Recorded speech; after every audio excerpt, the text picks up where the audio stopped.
L'ANCI e l'educazione civica da insegnare a scuola.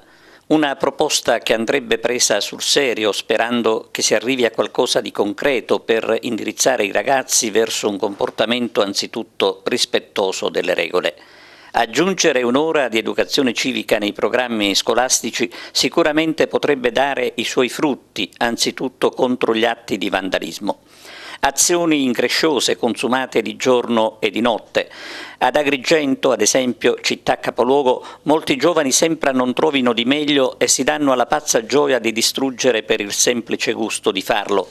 Da qui la domanda se l'insegnamento dell'educazione civica possa aiutare la gioventù ad essere un tantino più attenta ai propri doveri. Ma bisogna muoversi anche per aiutare i ragazzi a superare la loro fragilità. Occorre in questo contesto una politica che sappia fare acquistare fiducia in se stessi. I giovani hanno bisogno di essere sostenuti per poter scacciare le facili tentazioni. Bisogna aiutare i giovani ad avere il senso della gerarchia e dell'autorità per una serena convivenza sociale. Insomma, prima ancora che proposte, devono arrivare segnali ed esempi costruttivi che aiutino alla fiducia.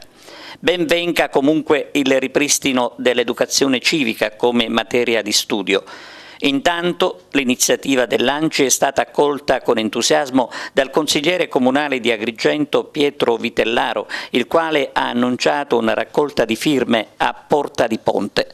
L'appuntamento è per sabato 27 ottobre a partire dalle 17.